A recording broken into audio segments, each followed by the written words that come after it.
안녕하세요, 여러분. 이번엔 행정학의 가장 기본이 되는 행정학의 기초이론에 대해 한번 깔끔하게 정리해 볼게요. 행정학을 처음 배우시는 분들도 걱정하지 마세요. 아주 쉽고 간단하게 설명할게요. 자, 바로 시작해 보겠습니다. 행정의 본질. 먼저 행정이 뭘까요? 행정이란 한마디로 국가나 지방자치단체 같은 공공기관이 국민을 위해 활동하는 것이에요. 쉽게 말해 볼게요. 우리가 살아가면서 도로를 깔고 학교를 짓고 경찰서가 치안을 담당하는 것처럼 국가가 공공의 이익을 위해 서비스를 제공하는 활동이 바로 행정입니다. 행정은 크게 두 가지 성격을 가지고 있어요. 첫째, 공익성입니다. 개인의 이익이 아니라 국민 전체를 위한 활동이어야 합니다. 둘째, 정치성입니다. 정치적인 결정과 밀접한 관련이 있어요. 정치를 통해 결정된 정책을 실제로 실행하는 게 행정이죠. 정리하면 행정의 본질은 공익성과 정치성을 갖고 공공서비스를 제공하는 것입니다. 현대행정의 의. 예전에는 행정이 법을 집행하는 단순한 역할이었다면 현대행정은 정말 복잡하고 다양한 역할을 맡고 있습니다. 왜냐하면 현대사회는 워낙 복잡하고 다양해졌기 때문이에요. 환경 문제, 복지 문제, 경제 문제처럼 개인이나 기업이 혼자 해결하기 힘든 문제들을 국가가 직접 해결하기 시작한 거죠. 현대행정은 적극적이고 능동적이에요.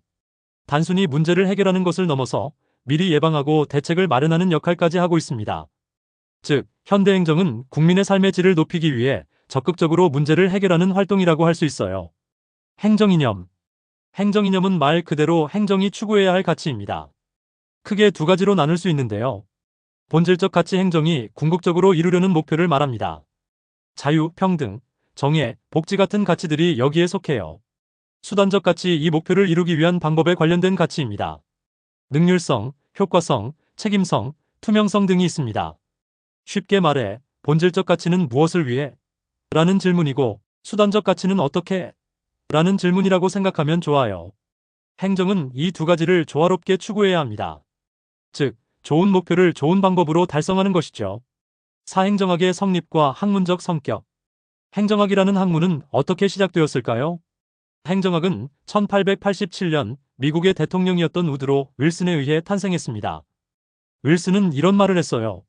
정치는 정책을 결정하는 일이고 행정은 그 정책을 효율적으로 집행하는 일이다. 이때부터 행정은 정치로부터 분리되어 독립적인 학문으로 발전하게 되었습니다. 행정학의 학문적 성격을 간단히 보면 첫째, 종합적 학문입니다. 정치학, 경제학, 사회학 등 다양한 분야를 포함하고 있어요. 둘째, 실천적 학문입니다. 현실에서의 문제 해결에 초점이 맞춰져 있어요. 셋째, 규범적 학문입니다. 어떻게 해야 한다라는 가치 판단을 포함하고 있어요. 즉, 행정학은 다양한 분야를 아우르며 실제 문제를 해결하는 실용적인 학문입니다. 행정학의 접근 방법. 행정학을 연구하는 방법은 여러 가지가 있습니다. 대표적으로 네 가지를 이야기할 수 있어요. 정치적 접근 행정을 권력과 정치적 이해관계의 관점에서 보는 접근입니다. 경제적 접근 자원의 효율적인 사용과 경제성을 중요하게 여기는 접근입니다. 사회적 접근 사회적 요인과 구조가 행정에 미치는 영향을 분석하는 접근입니다. 역사적 접근 행정의 발전 과정을 시간의 흐름에 따라 살펴보는 접근입니다. 이렇게 다양한 접근법이 있는 이유는 행정이 그만큼 다양한 관점에서 분석되고 이해될 필요가 있기 때문이에요. 깔끔 요약. 자, 정리해 볼게요. 행정의 본질 공익성과 정치성을 가진 공공서비스. 현대행정에 의해 국민의 삶의 질을 높이기 위한 적극적이고 능동적인 역할. 행정이념 본질적 가치 목표와 수단적 가치 방법의 조화. 행정학의 성립과 학문적 성격 윌슨에 의해 시작된 종합적, 실천적, 규범적 학문. 행정학의 접근 방법 정치적, 경제적, 사회적, 역사적 접근. 이렇게 행정학의 기초를 확실히 잡아두면 앞으로 행정학을 더 쉽게 이해할 수 있습니다. 오늘도 수고하셨어요. 다음 강의에서 다시 만나요. 이번엔 재화의 종류에 대해 알아보겠습니다. 우리가 일상에서 사용하는 재화는 그 특성에 따라 여러 가지로 나눌 수 있는데요. 이때 기준이 되는 것이 바로 경합성과 배제성입니다. 먼저 경합성이란 어떤 사람이 그 재화를 사용하면 다른 사람이 사용할 수 있는 양이 줄어드는 성질을 말합니다. 예를 들어 한 사람이 빵 하나를 사서 먹으면 다른 사람이 그 빵을 먹을 수는 없겠죠. 이런 경우 그 재화는 경합성을 가진다고 볼 수 있습니다. 반대로 배제성은 돈을 내지 않으면 사용할 수 없는 재화인지를 의미합니다. 즉, 돈을 낸 사람만 이용할 수 있게 만드는 것이죠. 영화관에 입장할 때 표를 사야만 볼 수 있는 것도 배제성의 예입니다. 이 두 가지 기준을 바탕으로 재화는 네 가지로 나눌 수 있습니다. 첫째, 사적재입니다. 사적재는 경합성과 배제성이 모두 있는 재화입니다. 우리가 마트에서 사는 대부분의 물건이 여기에 속합니다. 빵, 우유, 옷, 스마트폰처럼 돈을 내야 하고 내가 사용하면 남이 사용할 수 없는 재화들이죠. 둘째, 요금제입니다. 요금제는 경합성은 없지만 배제성은 있는 재화입니다. 쉽게 말하면 내가 사용해도 다른 사람의 사용에 영향을 주지는 않지만 돈을 내야만 이용할 수 있는 재화입니다. 예를 들어 유료도로를 생각해 볼 수 있겠죠. 내가 고속도로를 탄다고 해서 다른 사람이 못 타는 건 아니지만 통행료는 내야 하니까요. 셋째, 공유제입니다. 공유제는 경합성은 있지만 배제성이 없는 재화입니다. 대표적인 예가 어장이나 공공주차장입니다. 먼저 차지하는 사람이 쓸 수 있고 그러면 다른 사람은 못 쓰게 되지만 사용 자체를 막을 수는 없기 때문입니다. 마지막으로 공공재입니다.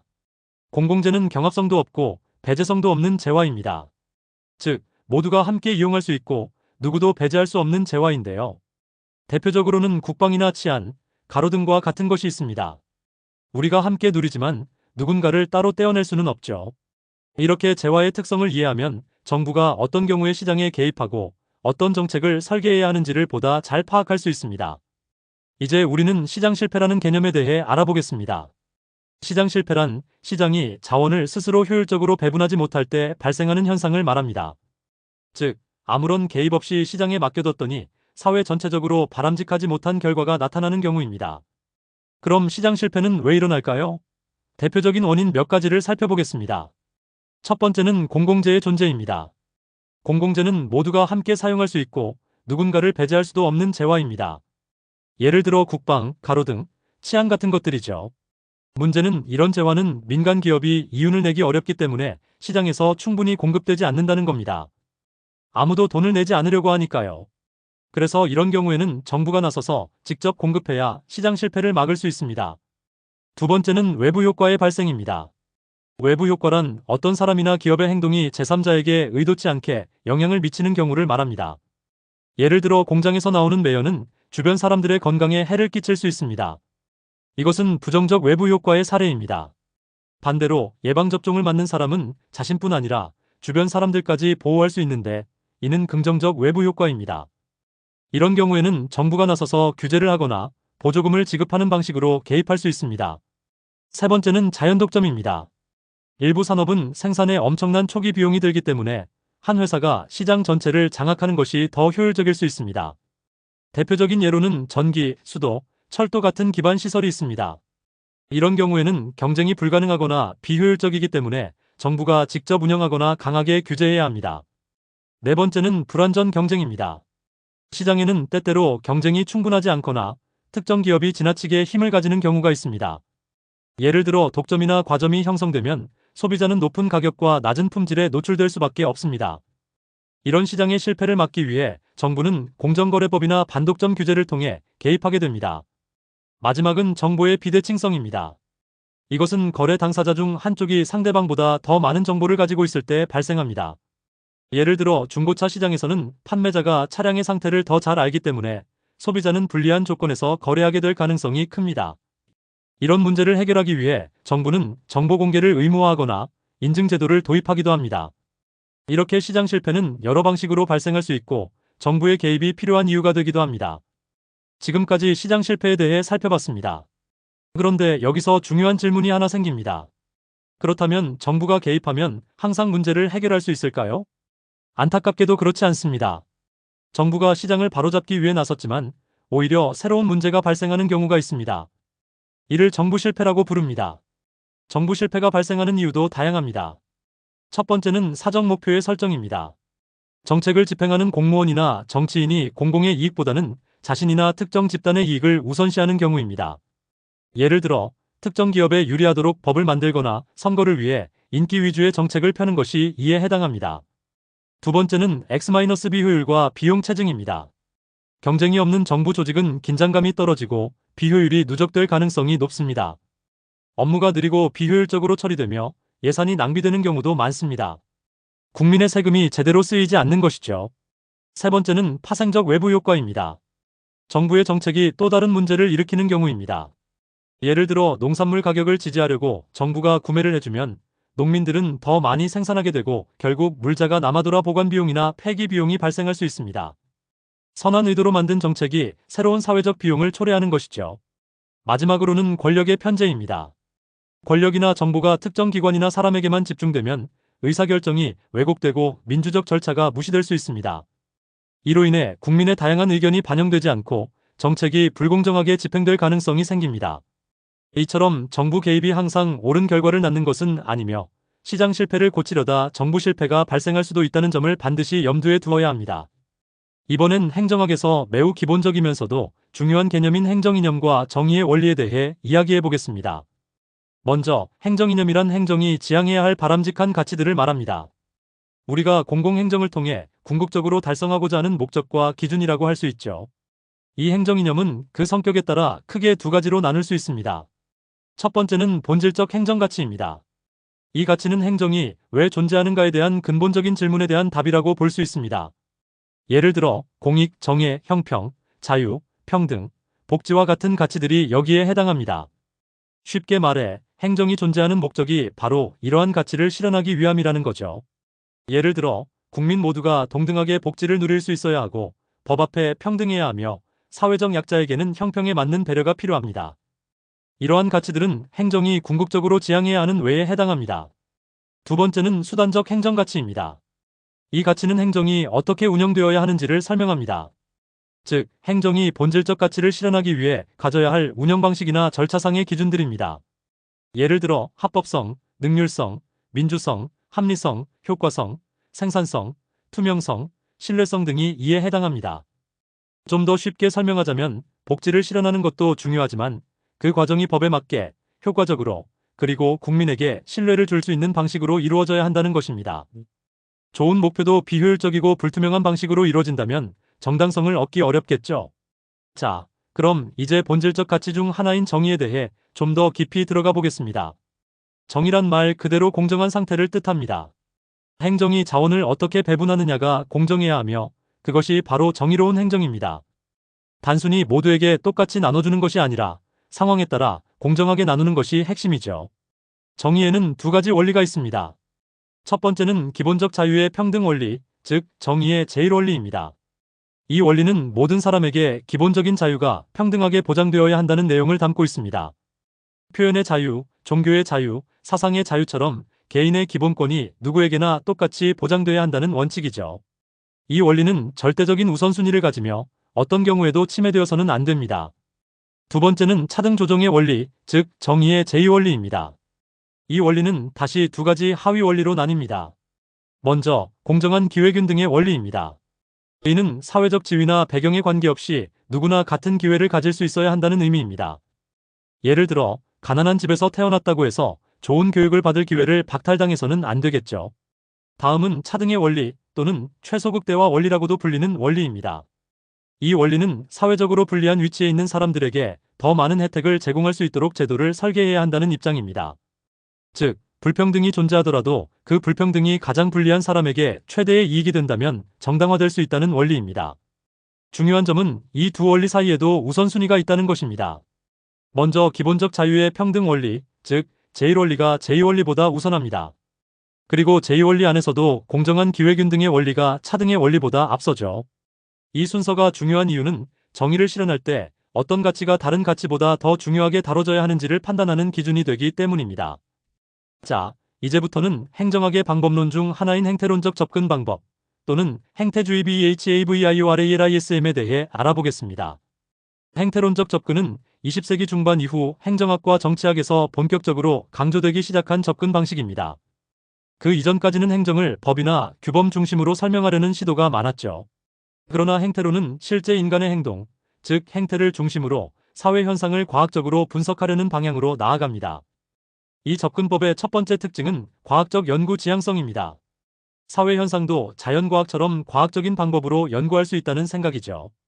예측 가능하고 검증 가능한 방식으로 행정 현상을 분석하려는 것이 핵심입니다. 단순한 가치 판단이나 철학적 논의가 아니라 구체적인 데이터와 사실을 기반으로 접근하는 겁니다.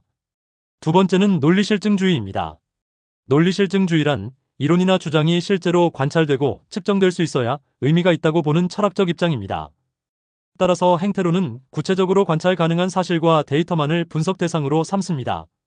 행정은 국민의 봉사다와 같은 추상적 문장이 아니라 실제로 어떤 정책이 어떻게 집행되었고 어떤 결과를 낳았는지를 분석하는 데 집중하는 것이죠. 세 번째는 행태의 범위를 넓게 본다는 점입니다.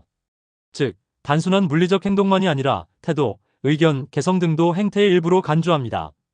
사람들의 인식, 선호, 감정 같은 요소도 분석 대상으로 포함시키는 것이죠. 네 번째는 경험적 검증의 중시입니다. 이론을 세운 다음에는 반드시 실험이나 조사, 통계 등의 방법을 통해 그 이론이 실제와 부합하는지를 확인해야 한다는 것입니다. 그래서 이 접근에서는 경험적 데이터 수집과 분석이 매우 중요하게 여겨집니다. 다섯 번째는 가치 중립성의 원칙입니다. 가치와 사실을 분리해야 한다는 생각인데요. 다시 말하면 연구자는 개인적인 정치적 신념이나 도덕적 판단을 배제하고 오직 사실에 입각한 분석을 해야 한다는 뜻입니다. 연구는 객관적이어야 하며 행정의 좋고 나쁨보다는 어떻게 작동하는가에 초점을 맞추는 것이죠. 여섯 번째는 계량적 기법의 중시입니다. 통계, 수리 모형, 시뮬레이션 등 숫자와 수치를 이용한 분석 도구를 중요하게 여깁니다. 실제로 정책을 평가하거나 행정 조직을 비교할 때 계량적 방법은 매우 유용합니다. 이는 행태론이 행정을 실증적으로 접근하는 태도와도 연결됩니다. 마지막으로 방법론적 개체주의라는 특징이 있습니다. 이는 사회나 집단 전체보다도 개인의 행태를 분석의 출발점으로 삼는다는 뜻입니다. 즉, 조직 전체가 아니라 그 조직을 구성하는 개개인의 사고와 행동을 통해 행정 현상을 이해하려는 방식입니다. 요약하자면 행태론적 접근은 행정학을 보다 과학적이고 객관적인 학문으로 만들기 위해 인간의 실제 행동을 중심으로 경험적이고 계량적인 연구를 지향하는 방식입니다. 자, 이제 우리는 신행정학루 퍼블릭 애드미니스트레이션이라는 주제로 넘어가겠습니다. 신행정학은 1960년대 후반 미국 사회의 변화 속에서 등장한 새로운 행정 패러다임입니다. 당시 미국은 베트남 전쟁, 흑인 인권운동, 반정부 시위 등 격동의 시기를 겪고 있었죠. 이런 현실에서 기존의 행정학은 지나치게 추상적이고 실천과 거리가 멀다는 비판을 받게 됩니다. 특히 전통적인 행정학은 능률이나 합리성 같은 가치에만 초점을 맞췄고 사회적 약자나 정의, 형평 같은 가치는 뒷전이었죠. 이러한 문제의식에서 출발한 것이 바로 신행정학입니다. 신행정학의 첫 번째 특징은 전통에 대한 비판과 현실적 합성의 추구입니다. 즉, 과거처럼 단순히 행정을 효율적으로 운영하는 데 그치지 않고 실제 사회 문제를 해결하는 데 초점을 맞추자는 주장이었습니다. 이때 중요한 개념이 바로 대응성과 처방성입니다. 행정은 국민의 요구에 응답해야 하며 구체적인 해결책을 제시해야 한다는 것이죠. 두 번째 특징은 실증주의에 대한 비판입니다. 기존 행정학은 데이터와 통계, 즉 계량 중심의 실증주의에 너무 의존했다는 비판이 있었습니다. 신행정학은 그보다는 가치, 특히 사회적 정의와 형평 같은 문제를 더 중요하게 보았습니다. 그래서 세 번째 특징으로 가치 문제의 중시를 들 수 있습니다. 신행정학은 단순히 효율적인 행정이 아니라 정의롭고 공정한 행정을 강조합니다. 형평성은 단순히 모두에게 똑같이 나눠주는 것이 아니라 사회적 약자에게 더 많이 배려하는 것을 의미합니다. 네 번째 특징은 고객 중심의 행정, 즉 시민 참여의 강조입니다. 행정은 국민을 단순히 수동적인 수혜자로 보는 것이 아니라 정책 과정에 적극적으로 참여하는 주체로 인식합니다. 그래서 신행정학에서는 행정의 투명성과 시민 의견의 반영이 매우 중요하게 다뤄집니다. 다섯 번째는 능동적 행정의 추구입니다. 신행정학은 행정이 단순한 집행기구가 아니라 사회 문제를 해결하기 위한 적극적인 주체로 기능해야 한다고 봅니다. 문제를 단순히 분석하고 보고하는 것을 넘어서서 스스로 해결책을 제시하고 실행하는 능동성이 강조됩니다. 여섯 번째는 새로운 조직의 형태를 제안합니다. 기존의 위계적이고 경직된 조직 구조는 유연하지 못하고 변화에 민감하게 반응하지 못했습니다. 신행정학은 이런 관료적 구조, 즉 개서제 중심의 조직을 비판하고 보다 유연하고 참여적인 형태의 조직을 제안합니다. 이는 오늘날 팀제, 프로젝트 중심 조직, 수평적 의사소통 구조 등과도 연결됩니다. 이처럼 신행정학은 단순히 학문적 이론이 아니라 실천적인 해결책을 고민한 점에서 행정학의 전환점을 만들어낸 흐름이라고 할 수 있습니다. 이번 시간에는 현대 행정학의 또 하나의 중요한 흐름인 신공공관리론, 영어로는 New Public Management, 줄여서 NPM에 대해 알아보겠습니다. 신공공관리론은 1980년대 이후 영국의 대처 정부, 미국의 레이건 행정부 등에서 등장한 신자유주의적 행정개혁 흐름과 밀접하게 관련이 있습니다. 이들은 기존의 정부가 지나치게 크고 비효율적이라는 문제의식에서 출발했고, 공공부문에도 민간의 경영 기법을 도입해서 성과 중심, 책임 중심, 경쟁 중심의 행정을 실현하고자 했습니다. 그럼 이제 신공공관리론의 주요 특징들을 하나씩 풀어보겠습니다. 첫 번째는 정부 기능과 규모의 축소, 즉 작은 정부 지향입니다. 신공공관리론에서는 정부가 모든 것을 직접 운영하기보다는 시장에 맡길 수 있는 일은 시장에 맡기자는 입장을 취합니다. 예를 들어 쓰레기 수거, 시설 운영, 복지 서비스 일부 등을 민간에 위탁하거나 민영화하는 방식이죠. 이를 통해 시장성 테스트를 거쳐 정부의 역할을 재조정합니다. 두 번째는 성과 중심의 운영입니다. 기존의 행정은 절차와 투입에 초점을 맞췄다면 NPM은 결과, 즉 산출과 성과에 더 중점을 둡니다. 얼마나 노력했느냐보다는 얼마나 효과적으로 결과를 냈느냐가 더 중요하다는 것이죠. 그래서 성과평가 시스템, 목표관리, 성과급제 등이 강조됩니다. 세 번째는 비용 대비 가치, 즉 VFMVALU의 포머니의 향상입니다. 단순히 비용을 줄이는 것이 아니라 지출한 돈이 얼마나 효과적으로 쓰였는가를 따집니다. 낭비는 줄이고 능률성과 효과성은 높이는 것이 핵심입니다. 그래서 예산을 짤 때도 단순히 액수만 보는 것이 아니라 성과를 기준으로 평가하게 됩니다. 네 번째는 분권화와 자율성 부여입니다. 중앙정부나 본부가 모든 걸 지시하는 것이 아니라 현장에 있는 관리자들에게 자율성을 주자는 접근입니다. 예산, 인사, 조직 운영에 있어서 유연한 결정을 가능하게 만들고 내부 규제를 완화하는 것이죠. 다만 자율성과 함께 성과에 대한 책임도 함께 강조됩니다. 다섯 번째는 책임과 통제의 강화입니다. 자율성을 주는 대신 성과에 대한 책임 추궁이 강화됩니다. 특히 고위공직자나 부처 책임자들에게 명확한 역할과 목표가 부여되고 그에 따른 평가와 보상이 명확히 연결됩니다. 여섯 번째는 경쟁 및 고객 서비스 중심의 사고입니다. 신공공관리론에서는 국민을 더 이상 수동적인 행정 대상이 아니라 서비스를 제공받는 고객으로 봅니다. 그래서 행정기관끼리도 경쟁을 유도하거나 민간 기업과 경쟁시키는 방식으로 질 높은 서비스를 제공하려고 합니다. 일곱 번째는 정부 규제의 개혁입니다. 불필요한 규제를 줄이고 자율성과 유인을 통해 스스로 성과를 내는 시스템을 설계합니다. 예를 들어 인센티브 제도를 도입하거나 규제 대신 성과 계약을 통해 유연한 운영을 가능하게 만듭니다. 여덟 번째는 정부 간 협력의 강조입니다. 중앙정부가 모든 걸 통제하는 시대는 지나고 지방정부나 민간과의 파트너십이 중요해졌습니다. 예를 들어 복지나 교육 같은 분야에서는 지자체가 자율성을 가지고 정책을 시행할 수 있도록 권한을 이양합니다. 마지막으로 정책 능력의 강화입니다. 신공공관리론은 중앙정부가 일일이 노를 젓는 것보다는 방향을 잡고 전체 전략을 설계하는 역할을 해야 한다고 봅니다. 그래서 전술적인 집행보다는 전략적 기획과 조정 능력을 갖춘 정부를 지향합니다. 이처럼 신공공관리론은 공공부문에 민간의 경영 논리를 접목시켜 더 작고 효율적이며 책임 있는 정부를 만들자는 방향성을 담고 있습니다. 하지만 비판도 존재합니다. 지나치게 경쟁과 성과만을 강조하다 보면 공공성이 약화되거나 사회적 형평이 무시될 수도 있다는 점이죠. 그래서 이후에는 이러한 한계를 보완하기 위한 신공공서비스론 같은 이론도 등장하게 됩니다. 이번 시간에는 정책이란 무엇이며 그것이 어떤 종류로 나뉘는지를 살펴보겠습니다. 정책이란 정부가 공공의 문제를 해결하거나 목표를 달성하기 위해 결정하고 실행하는 계획과 행동의 집합이라고 할 수 있습니다. 그런데 이 정책들도 내용과 목적에 따라 다양한 유형으로 구분할 수 있는데요. 지금부터 하나씩 살펴보겠습니다. 먼저 분배 정책입니다. 이 정책은 말 그대로 공공자원을 특정 집단이나 개인에게 분배하는 데 중점을 둡니다. 예를 들어 정부가 도로를 건설하거나 지방자치단체에 국고보조금을 지원하거나 저소득층에게 주택자금을 대출해주는 것 등이 여기에 해당합니다. 주로 국민 생활의 질을 향상시키거나 지역 균형 발전을 도모하기 위한 목적으로 사용됩니다. 특징적으로는 상대적으로 갈등이 적고 수혜자들이 분명하다는 점이 있습니다. 다음은 규제 정책입니다. 이 정책은 개인이나 기업의 행동을 일정한 기준에 따라 제한하거나 통제하는 역할을 합니다. 예를 들어 환경오염을 줄이기 위한 규제, 공공요금의 인상 제한, 또는 시장에서 독과점 행위를 막는 것 등이 이에 해당하죠. 규제 정책은 누군가의 자유나 이익을 제한하는 특성이 있기 때문에 이해관계자들 간의 갈등이 발생할 가능성이 높습니다. 세 번째는 재분배 정책입니다. 이 정책은 사회적 약자에게 더 많은 혜택을 제공하기 위해 부유한 계층으로부터 자원을 이전하는 데 초점을 둡니다. 대표적으로는 누진소득세, 임대주택 건설, 기초생활보장제도, 통합의료보험 같은 정책들이 있습니다. 사회적 형평성과 정의를 실현하기 위한 수단이며 사회 통합을 위한 중요한 정책 유형입니다. 하지만 소득 계층 간 갈등을 유발할 수 있다는 점에서 정치적으로 매우 민감한 영역입니다. 그 다음은 구성정책입니다. 이것은 정부 조직 자체를 설계하거나 조정하는 데 관련된 정책입니다. 예를 들어 새로운 정부기관을 설립하거나 선거구를 조정하는 일들이 이에 해당하죠.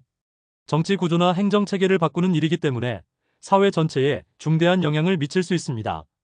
또 하나 흥미로운 유형은 상징 정책입니다.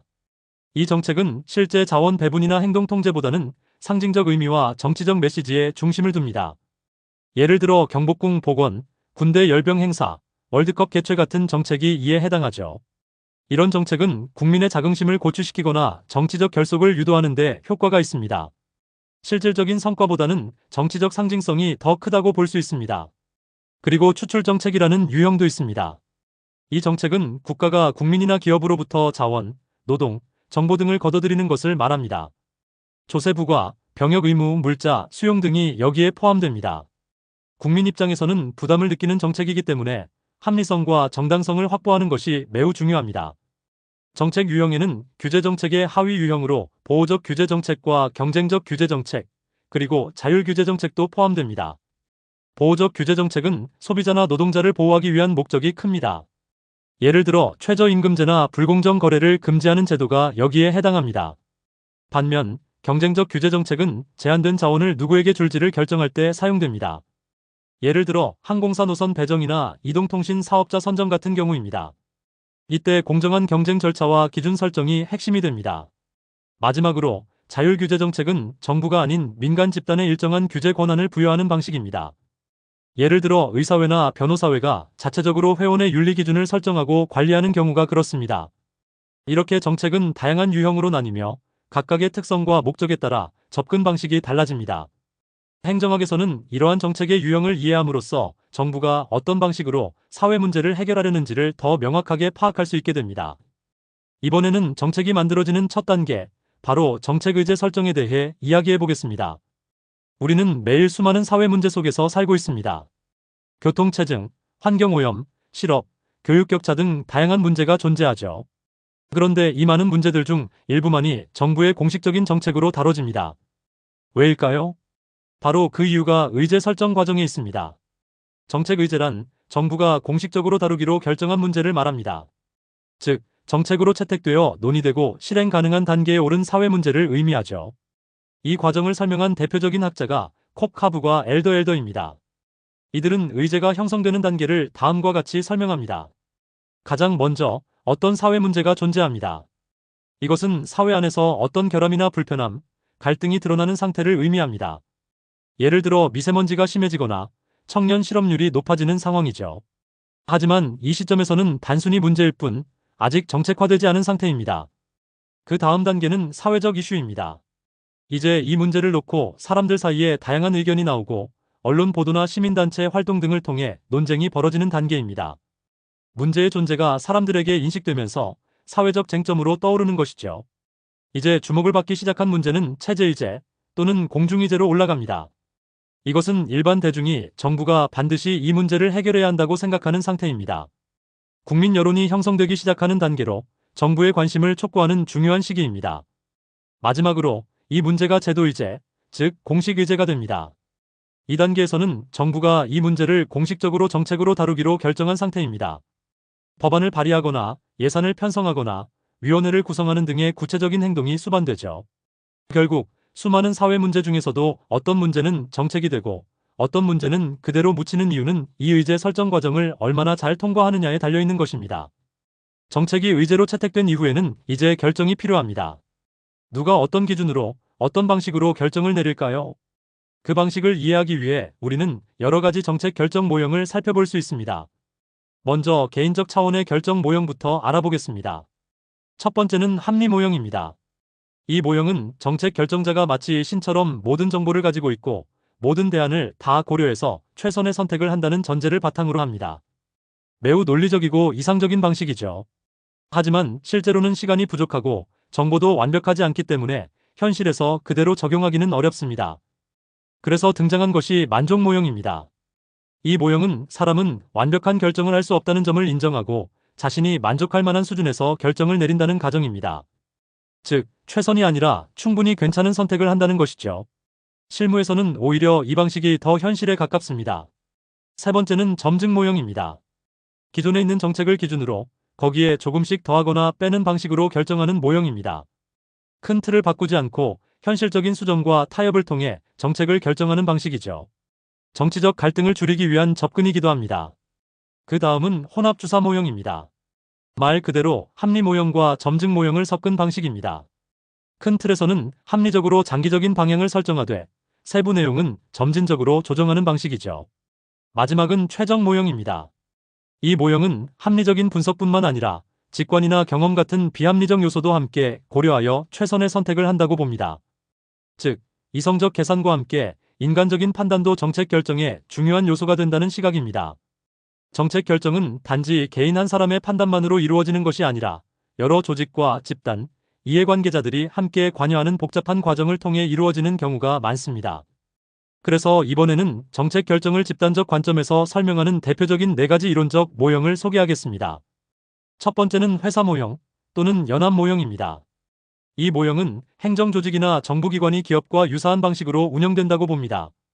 즉, 조직 내부에는 다양한 이해관계를 가진 하위 집단들이 존재하고 이들은 서로 타협을 통해 결정을 만들어냅니다. 여기서는 만족할 만한 대안이 도출되는 것을 중시하지 반드시 최선의 선택을 목표로 하지는 않습니다. 실제로 관료 조직 내에서 부서 간 협의나 조정이 필요한 상황에서 자주 볼 수 있는 형태입니다. 두 번째는 사이버네틱스 모형입니다. 이 모형은 인간이나 조직이 마치 자동 제어 장치처럼 작동한다고 보는 관점입니다. 외부로부터 정보를 받아들이고 그 정보를 바탕으로 스스로를 조정하며 일정한 목표를 유지하려는 시스템이라는 것이죠. 즉, 정책 결정은 완벽한 분석이나 혁신보다는 점진적인 수정과 피드백을 통해 안정적으로 조절되는 과정으로 이해됩니다. 복잡한 사회에서 급격한 변화보다는 적응적 의사결정이 더 현실적이라는 생각이 담겨 있죠. 세 번째는 쓰레기통 모형 가비지 캔 마덜입니다. 이 모형은 특히 불확실성이 크고 목표가 모호하며 참여자도 유동적인 조직에서 나타나는 정책 결정 방식을 설명합니다. 이름부터 조금 독특하죠? 쓰레기통 모형이란 문제, 해결책, 참여자, 선택 기회라는 4가지 요소가 각각 따로 흘러다니다가 우연히 만나게 될 때 정책 결정이 이루어진다는 것을 의미합니다. 예를 들어 갑자기 사회 문제가 터지고 마침 정부에 있던 대안과 맞아떨어지며 정책이 결정되는 경우가 여기에 해당합니다. 예측 불가능하고 비정형적인 정책 결정 상황에서 매우 유용한 설명이 됩니다. 마지막은 앨리슨 앨리선의 모형입니다. 이 모형은 1962년 미국의 쿠바 미사일 위기를 분석하기 위해 제시된 것으로 국가의 대외 정책 결정이 어떻게 이루어지는가를 보여주는 대표적인 사례입니다. 앨리슨은 하나의 사건을 서로 다른 3가지 관점에서 분석합니다. 합리적 행위자, 모형 국가를 하나의 이성적인 행위자로 보고 목표 달성을 위한 최선의 선택을 했다고 가정합니다. 이에 미국이 핵전쟁을 피하기 위해 전략적 선택을 했다는 설명. 조직과정 모형 국가 내부의 여러 조직들이 기존의 표준 절차에 따라 움직인 결과로 결정이 이루어졌다고 봅니다. 이에 군사조직은 훈련된 대로 반응했을 뿐이라는 해석. 정부정치 모형 고위 관료들 간의 협상, 권력투쟁, 개인적 이해관계 등이 정책 결정에 영향을 줬다고 봅니다. 이에 국방부와 국무부 간의 갈등이 결정에 반영되었다는 설명. 이렇게 하나의 사건을 다양한 관점에서 분석함으로써 실제 정책 결정이 얼마나 복합적이고 다차원적인지를 보여줍니다. 이번 시간에는 정책 집행을 바라보는 2가지 대표적인 관점인 하향적 접근 방법과 상향적 접근 방법에 대해 이야기해 보겠습니다. 먼저 하향적 접근 방법부터 살펴보겠습니다. 하향적 접근이란 말 그대로 위에서 아래로, 즉 정책 결정자가 설계한 계획이 일선 현장까지 직선적으로 전달되고 집행된다고 보는 관점입니다. 쉽게 말하면 정부나 중앙의 정책 결정자가 정확한 목표와 수단을 설정하고 일선 기관은 그것을 충실히 따르는 구조입니다. 이 접근의 특징 중 하나는 법적 구조화의 중요성을 강조한다는 점입니다. 정책이 성공적으로 집행되려면 법령이나 시행계획 같은 명확한 틀이 있어야 한다고 보는 것이죠.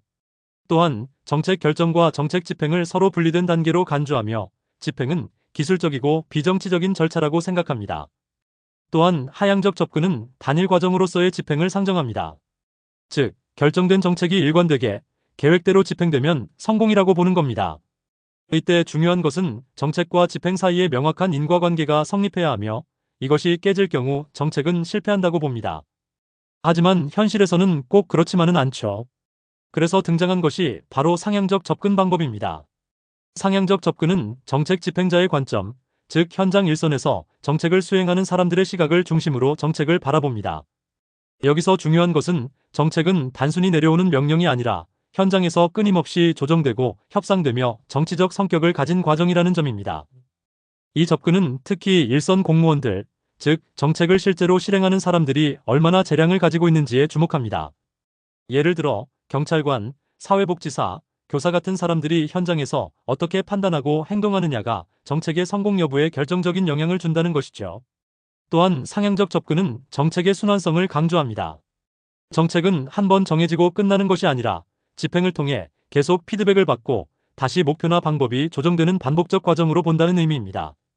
이 과정에서는 기술적 능률성보다는 현장 적응력과 인간 중심의 대응이 더 중요하게 여겨집니다. 정리하자면 하향적 접근은 계획 중심, 구조 중심, 통제 중심의 접근이고 상향적 접근은 과정 중심, 사람 중심, 유연한 조정 중심의 접근입니다. 이 두 관점은 서로 대립하기보다는 상황에 따라 보완적으로 활용될 수 있습니다. 이번에는 정책이나 프로그램 평가, 그리고 사회과학 연구에서 매우 중요한 개념인 타당성에 대해 알아보겠습니다. 타당성이란 말 그대로 우리가 수집한 정보와 분석 결과가 정말로 우리가 알고자 했던 것을 제대로 측정하고 있는지, 그리고 그 결과가 신뢰할 수 있는지를 판단하는 기준입니다. 타당성은 크게 네 가지로 나눌 수 있습니다. 가장 먼저 구성적 타당성은 연구에서 사용된 개념이 이론적 구성 요소를 얼마나 잘 반영하고 있는지를 따집니다. 예를 들어 행정 서비스에 대한 만족도를 조사한다고 할 때 그 만족도를 측정하기 위해 만든 설문 문항이 실제로 이론에서 말하는 만족이라는 개념을 잘 포착하고 있는지를 평가하는 것이죠. 이때 개념의 정의와 측정 사이의 차이가 크다면 구성적 타당성이 떨어진다고 볼 수 있습니다. 두 번째는 통계적 결론의 타당성입니다. 이것은 연구 결과가 통계적으로 신뢰할 만한지를 따지는 개념인데요. 연구 설계가 튼튼한지, 분석 방법이 적절했는지, 표본이 충분했는지 등을 살펴봅니다. 이 타당성이 낮다면 설사 결과가 좋아 보여도 그것이 우연에 의한 것일 수 있어서 신뢰하기 어렵습니다. 세 번째는 내적 타당성입니다. 이 타당성은 인과관계의 정확성을 판단하는 기준입니다. 어라는 정책이 B라는 결과를 만들어냈다고 주장할 때 실제로 A 때문에 그런 결과가 발생한 것이 맞는지를 따지는 거죠. 만약 결과에 영향을 준 다른 요인이 존재한다면 그 정책의 효과라고 말하기는 어렵습니다. 네 번째는 외적 타당성입니다. 이 개념은 연구 결과를 다른 사람이나 지역, 시간대에도 일반화할 수 있는지를 의미합니다. 예를 들어 서울에서 실시한 정책이 성공했다고 해서 그 정책이 지방에서도 똑같은 효과를 낼 수 있을지는 별개의 문제입니다. 실험 조건이 너무 인위적이거나 참여자들이 일반 국민과 다르다면 외적 타당성은 낮다고 볼 수 있습니다. 이제 이러한 타당성들을 위협하는 요소들에 대해 알아보겠습니다. 먼저 내적 타당성을 위협하는 요인들부터 살펴보겠습니다. 하나는 역사적 요소입니다. 연구가 진행되는 동안 외부에서 발생한 사건이 실험 결과에 영향을 미치는 경우입니다. 예를 들어 정책 실험 중에 갑작스러운 사회 변화나 뉴스 보도가 사람들의 인식을 바꿔놓는다면 그 변화가 정책 때문인지 외부 사건 때문인지 판단하기 어려워지죠. 또한 성숙 효과라는 요인도 있습니다. 이는 연구 대상자들이 시간이 흐르면서 스스로 변화하는 현상입니다. 예를 들어 학생들의 학업성 취도를 측정하는 실험에서 시간이 지나면서 자연스럽게 공부가 늘거나 성숙해지는 경우가 이에 해당합니다. 상실 요소는 연구 대상자 일부가 중간에 실험을 그만두거나 빠져나가는 경우를 말합니다. 실험이 장기간 이어질수록 이런 일이 발생할 가능성은 높아지고 그로 인해 결과의 일관성이 깨질 수 있습니다. 측정 요소는 사전 검사나 첫 번째 측정 자체가 피험자에게 영향을 주는 경우입니다. 처음 질문을 받은 경험이 다음 행동에 영향을 미치는 상황이죠. 회귀인공 요소는 특별히 극단적인 결과가 시간이 지남에 따라 평균적인 수준으로 되돌아오는 통계적 현상입니다. 예를 들어 매우 낮은 시험 점수를 받은 학생이 다음 시험에서는 아무것도 안 했어도 평균 수준으로 오를 가능성이 있다는 것이죠. 마지막으로 측정 도구의 변화도 내적 타당성을 떨어뜨릴 수 있습니다. 같은 개념을 측정하더라도 도구가 바뀌거나 기준이 달라지면 두 번의 결과를 정확히 비교하기 어렵기 때문입니다. 이번엔 외적 타당성을 해치는 요소들을 살펴보겠습니다. 먼저 호손 효과라는 현상이 있습니다. 실험에 참여하는 사람들이 자신이 관찰당하고 있다는 사실을 인식하게 되면 평소와 다르게 행동할 수 있다는 것입니다. 인위적인 실험 환경에서 얻은 결과는 실제 상황에 적용하기 어려워질 수 있습니다. 또 다른 요소는 다수적 처리 간섭입니다. 실험 대상자가 여러 프로그램이나 처치를 동시에 받는 경우 어떤 처치가 어떤 효과를 냈는지를 구분하기 어렵게 됩니다. 대표성 문제도 중요합니다. 실험 대상자들이 전체 인구를 대표하지 못할 경우 연구 결과를 일반화할 수 없습니다. 예를 들어 특정 지역이나 특정 계층만을 대상으로 한 실험이라면 전국적인 적용은 곤란하겠죠. 마지막으로 크리밍 효과는 효과가 클 것으로 예상되는 사람들만을 선별해서 실험에 포함시키는 경우입니다. 이렇게 되면 연구 결과는 인위적으로 좋게 나올 수 있고 일반적인 상황에는 적용하기 어려워집니다. 이처럼 연구나 정책 평가에서 타당성은 핵심적인 기준입니다. 타당성을 확보하고 다양한 위험 요인을 잘 통제해야만 신뢰할 수 있는 정책 판단과 개선이 가능해집니다. 이번 시간에는 조직이 어떻게 구성되고 운영되는지를 이해하는데 중요한 틀인 데프트의 조직 유형에 대해 알아보겠습니다. 데프트는 조직을 목적과 환경에 맞게 구성하는 다양한 형태를 제시하였는데요. 이 5가지 유형을 하나씩 살펴보겠습니다. 첫 번째는 기능 구조입니다. 이 구조는 업무를 기능별로 나누어 부서를 구성하는 방식입니다. 예를 들어 인사부, 회계부, 생산부처럼 업무의 전문성에 따라 조직이 나뉘는 거죠. 이 방식은 효율성과 전문성을 높이는 데 유리하지만 부서 간 협업이 부족해지거나 변화에 둔감해질 수 있다는 한계도 있습니다. 두 번째는 사업 구조입니다. 이 구조는 제품이나 서비스 또는 지역별로 조직을 나누는 방식입니다. 예를 들어 가전제품 사업부, 의료기기 사업부처럼 산출물 중심으로 부서를 구성합니다. 이 구조는 각 사업 단위가 독립적으로 운영되어 시장 변화에 빠르게 대응할 수 있다는 장점이 있지만 중복 인력이 발생하거나 본사와의 조정 비용이 늘어날 수 있습니다. 세 번째는 매트릭스 구조입니다. 기능 구조와 사업 구조를 결합한 형태로 한 직원이 2명 이상의 상사를 두게 되는 복잡한 구조입니다. 예를 들어 프로젝트 책임자와 기능 부서장이 동시에 한 직원에게 지시를 내리는 방식이죠. 이 구조는 유연성과 협업을 강화하지만 지휘 체계가 모호해지기 쉬워 갈등이나 혼란이 발생할 수 있습니다. 네 번째는 수평 구조, 흔히 팀 구조라고도 불립니다. 업무 프로세스를 중심으로 팀을 구성하고 기능 간 경계를 허물어 유연한 조직을 만드는 방식입니다. 예를 들어 한 제품 개발팀의 마케팅, 디자인, 생산 담당자가 함께 속하는 식입니다. 빠른 의사결정과 창의적 협업이 가능하지만 전통적인 명령 체계나 권한 구조가 약해질 수 있습니다. 마지막은 네트워크 구조입니다. 이 구조는 핵심 기능만 내부에서 수행하고 나머지는 외부 기관과 계약을 통해 수행하는 방식입니다. 예를 들어 생산은 외주로 맡기고 전략 기획과 브랜드 관리는 본사에서 담당하는 형태죠. 유연성과 비용 절감에 유리하지만 협력 파트너와의 관계 관리가 매우 중요해집니다. 이번에는 조직에서 사람이 어떻게 동기를 느끼고 행동하는지를 설명하는 이론들, 즉 동기이론의 분류에 대해 살펴보겠습니다. 동기이론은 크게 2가지로 나뉩니다.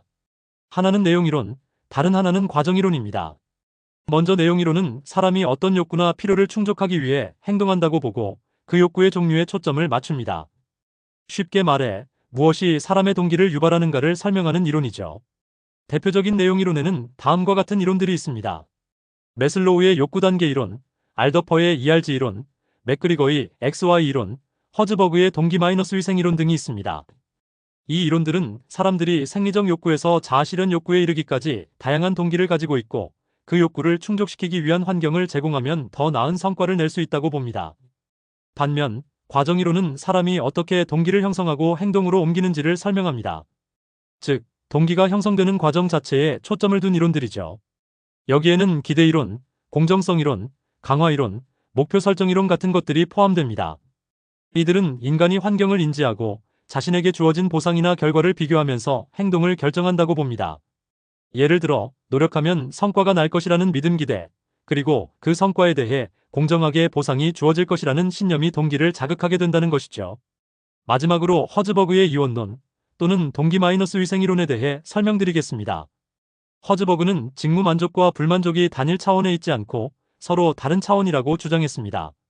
즉, 어떤 요인이 충족되지 않으면 불만족을 일으키지만 그것이 충족되더라도 반드시 만족을 유발하지는 않는다는 겁니다. 그는 요인을 2가지로 구분했습니다. 첫 번째는 위생 요인입니다. 이 요인은 근무 환경과 관련된 요소로 조직의 정책, 임금 수준, 작업 조건, 상사와의 관계, 조직의 관행 등 외적인 환경과 관련된 요소들입니다.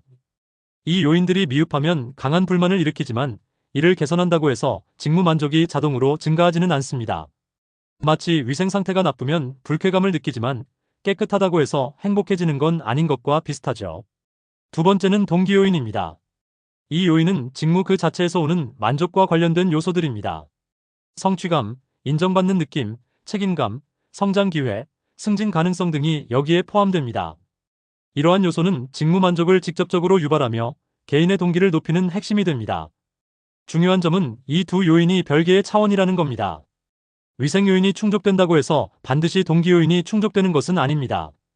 그래서 직무 만족을 높이려면 위생 요인을 충족하는 것만으로는 부족하고 반드시 동기 요인을 강화해야 한다는 것이 허즈버그 이론의 핵심입니다. 이번 시간에는 행정조직의 전형적인 형태인 관료제에 대해 이야기해 보겠습니다. 관료제란 무엇일까요? 쉽게 말하면 대규모 계층 조직을 의미합니다. 근대 행정조직에서 가장 보편적으로 사용되는 형태로 특히 막스 베버맥스 웨버가 이론적으로 체계화한 개념으로 잘 알려져 있죠. 관료제는 법과 규칙에 따라 움직이는 조직이며 공정성과 효율성을 추구하는 제도적 구조를 가지고 있습니다. 관료제의 첫 번째 특징은 법규에 의한 행정입니다. 관료의 권한과 직무는 자의적으로 정해지는 것이 아니라 명확한 법령이나 규정에 따라 부여됩니다. 이는 임의적인 행동을 방지하고 공정성을 유지하는 데 중요한 역할을 합니다. 두 번째는 계층제 원리입니다. 관료제는 위계적 구조를 가지며 상하 간 명확한 지휘 체계가 존재합니다. 명령은 위에서 아래로 내려오고 복종은 아래에서 위로 이루어지며 이를 통해 책임 소재가 분명해지는 장점이 있습니다. 세 번째는 문서주의입니다. 관료제에서는 모든 업무가 문서에 의해 처리됩니다. 구두나 임의적인 결정보다는 기록을 남기고 절차를 따르는 것이 중요시되며 이는 조직의 일관성과 투명성을 확보하는 데 기여합니다. 네 번째는 전문화 및 전임직제입니다. 각 직무는 해당 분야의 전문성을 가진 인력이 맡게 되며 이들은 해당 업무의 전임으로 종사합니다.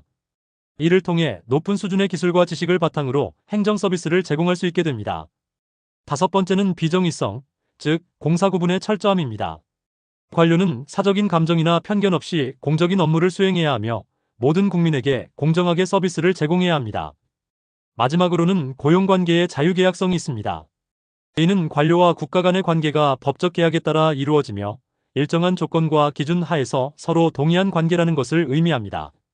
그렇다면 관료제의 기능은 긍정적인 면만 있을까요? 그렇지 않습니다. 관료제에는 순기능과 역기능이 함께 존재합니다. 순기능부터 살펴보면 첫째로 법 앞에 평등을 실현할 수 있습니다. 규칙과 절차가 모든 사람에게 동일하게 적용되기 때문에 공정한 행정이 가능합니다. 둘째로는 상승 욕구를 충족시킬 수 있습니다. 계층 구조 속에서 승진의 기회가 있기 때문에 구성원들은 노력하게 되죠. 또한 업무가 표준화되어 있어 신속하고 효율적인 행정 처리가 가능하며 각기 다른 부서 간의 갈등을 조정하는 기능도 있습니다. 마지막으로 규칙에 따라 행정이 이루어지기 때문에 높은 수준의 합리성과 예측 가능성이 보장됩니다. 반면 역기능도 무시할 수 없습니다. 첫 번째로 동족과잉 문제가 발생할 수 있습니다. 규칙을 따르는 것이 지나치면 융통성이 사라지고 현실적인 상황에 적절히 대응하지 못할 수 있습니다. 둘째로 법문 용례, 즉 불필요한 절차나 형식이 강조되어 행정이 복잡해질 수 있습니다. 또한 기계적인 업무 수행으로 인해 인간성이 상실되거나 오랜 반복된 업무에 의해 훈련된 무능이 생길 수도 있습니다. 이 외에도 책임 회피 성향인 무사한 일주의, 부서, 이기주의적 태도인 할거주의도 자주 지적되는 문제입니다. 이번에는 조직 형태 중 위원회에 대해 알아보겠습니다. 위원회는 독임제, 즉 한 사람이 결정을 내리는 구조와 달리 합의제 형태로 운영되는 조직입니다. 여러 사람이 함께 모여 토론하고 결정하는 방식이죠. 위원회의 가장 큰 장점은 결정의 신중성에 있습니다. 다양한 관점을 가진 사람들이 모여 논의하기 때문에 단편적이거나 독단적인 결정이 이루어지기 어렵습니다. 이 과정에서 합리적이고 창의적인 결과가 도출될 가능성도 높아지며 부서 간의 의견 조정이나 협력에도 도움이 됩니다.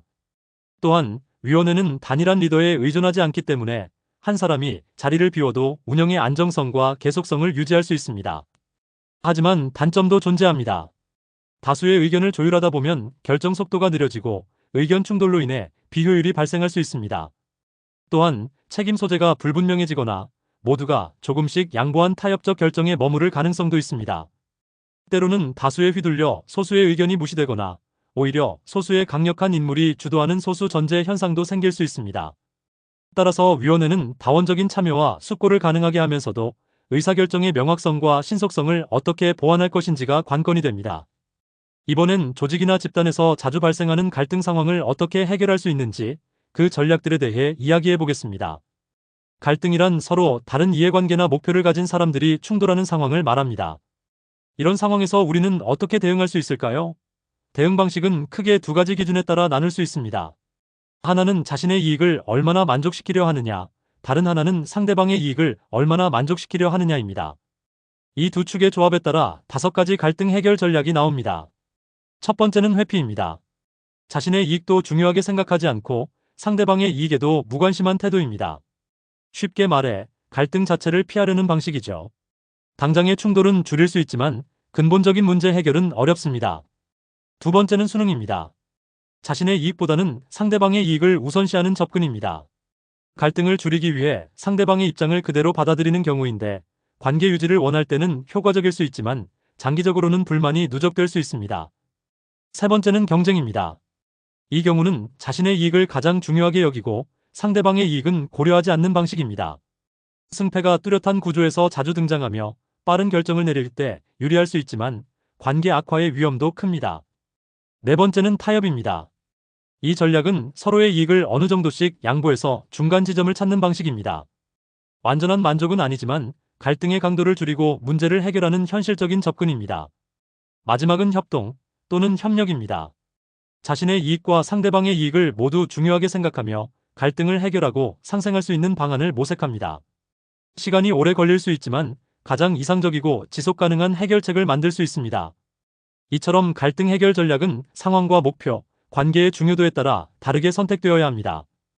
회피가 필요할 때도 있고 협력이 가능한 경우도 있으며 때로는 타협이 현실적인 선택일 수 있습니다. 이번에는 조직에서 리더십이 어떻게 발휘되는지를 두 가지 유형으로 비교해 보겠습니다. 바로 거래적 리더십과 변혁적 리더십입니다. 먼저 거래적 리더십은 전통적인 관리 중심의 리더십 유형입니다. 이 리더는 조직 구성원과 교환 관계를 바탕으로 동기를 유발합니다. 예를 들어 규칙을 잘 지키면 보상을 주고 지키지 않으면 처벌하는 방식입니다. 효율적인 관리와 안정된 운영을 중시하며 주로 하급 관리자가 사용하는 방식입니다. 이러한 리더십은 안정지향적이며 폐쇄적인 조직 환경에 적합합니다. 기계적으로 명확한 절차와 역할 분담이 이루어지는 기술 구조나 관료제 조직에서 많이 볼 수 있습니다. 구성원에게는 능률을 강조하며 정해진 목표를 잘 달성하도록 지도합니다. 반면 변혁적 리더십은 조직이나 개인의 변화를 이끌어내는 리더십입니다. 이 리더는 단순히 보상과 처벌이 아닌 구성원들에게 영감을 주고 비전을 제시하며 그 비전에 공감하도록 만듭니다. 감정적 동기유발과 창조적인 참여를 통해 구성원들을 이끄는 방식이죠. 변혁적 리더십은 특히 최고 관리층이 조직을 장기적 관점에서 혁신적으로 이끌어야 할 때 중요하게 작용합니다. 개방적이고 변화지향적인 환경, 예를 들어 유기적인 구조나 창의성이 요구되는 조직에서 효과를 발휘하며 구성원에게는 적응과 성장을 유도합니다. 조직 구조 측면에서 보면 거래적 리더십은 기계적이고 규칙 중심의 구조에 적합하고 변혁적 리더십은 유기적이고 역동적인 구조에 잘 어울립니다.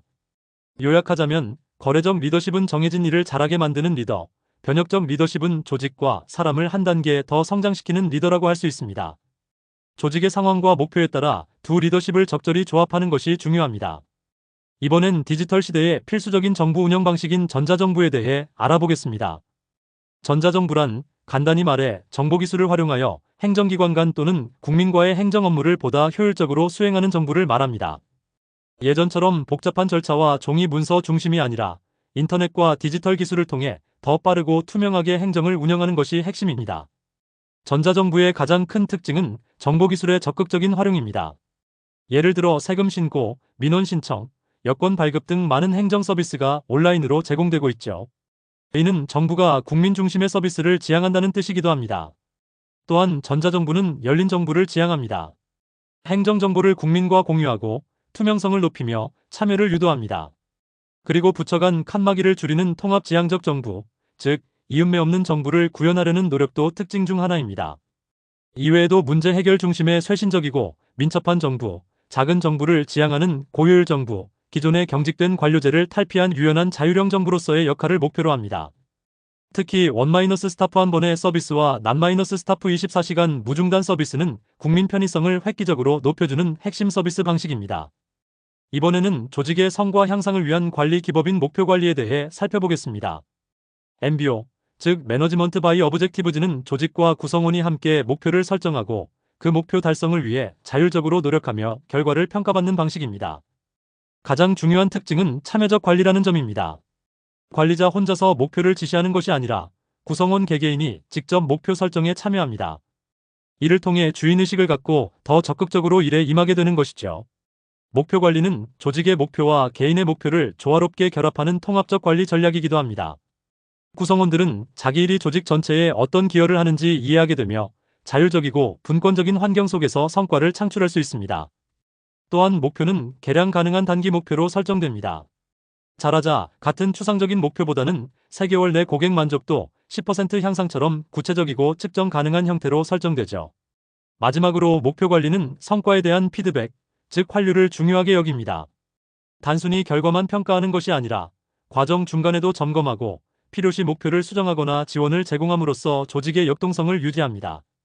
이번에는 공직 임용 방식의 3가지 대표 개념을 비교하며 설명드리겠습니다. 먼저 역관주의입니다.